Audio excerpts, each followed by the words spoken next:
Hi hello வணக்கம். நம்ம இப்போ மல்லி சீரியல் ப்ரோமோ பற்றி இந்த வீடியோவில் பார்க்கலாம் வாங்க. நம்ம சேனலுக்கு முதல் முறையாக வந்தீங்க அப்படின்னா சப்ஸ்கிரைப் பண்ணிக்கோங்க. நம்ம விஜய் மல்லியை ஏற்றுக்கணும் அப்படின்னு நீங்கள் நினச்சிங்கன்னா நம்ம வீடியோக்கு ஒரு லைக் பண்ணிக்கோங்க. மல்லி விஜயை பார்க்கறதுக்காக போயிருக்காங்க. அதாவது நடந்த எல்லா விஷயத்தையும் நம்ம விஜய் கிட்ட சொல்லி நம்ம சாரி கேட்கலாம், விஜய் நம்மளை மன்னிச்சுப்பாரு அப்படின்ற ஒரு நம்பிக்கையில் தான் போயிருக்காங்க. ஸோ நம்ம மல்லி அன்னபூர்ணி அம்மா கிட்ட தான் முதல்ல போனாங்க. அங்கே போகும்போது அன்னபூர்ணி அம்மாவை பார்த்தீங்கன்னா பயங்கரமாக கோவப்பட்டு திட்டினாங்க. நீ ஒழுங்காக போயிடு, இந்த வீட்டுக்குள்ளே வராத, ஒரு அடி எடுத்து வச்சேன்னா இங்கே நடக்கிறதே வேறையா இருக்கும்.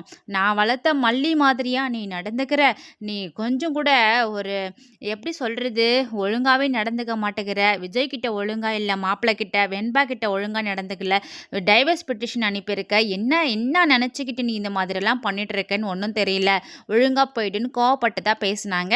அதுக்கப்புறம் நடந்த எல்லா விஷயத்தையும் என்னை மன்னிச்சிடுங்க பெரியம்மா, எல்லாமே ராஜேஸ்வரி சொன்னதுனால தான் நான் இந்த மாதிரி எல்லாம் செஞ்சேன் அப்படின்ற மாதிரி சொல்கிறாங்க. அதுவும் விஜயும் வெண்பாவும் பிரிஞ்சிடக்கூடாது அப்படின்றதுக்காக தான் நான் இந்த மாதிரியெல்லாம் செஞ்சேன். மற்றபடி நான் வேணும்னு எனக்கு பிடிக்கலன்னு சொல்லிட்டு நான் இந்த மாதிரிலாம் செய்யலை. எனக்கு விஜயை ரொம்ப பிடிக்கும், வெண்பாவும் ரொம்ப பிடிக்கும். அதே மாதிரி விஜய்க்கு என்னை விட வெண்பாவும் ரொம்ப பிடிக்கும்.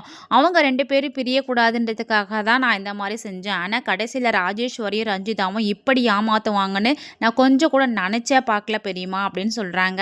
சரி, நடந்த எல்லா விஷயத்தையும் நான் போயிட்டு விஜயை நேரில் பார்த்து ஜெயிலில் பேசிட்டு வரேன் அப்படின்னு சொல்லிட்டு போகிறாங்க.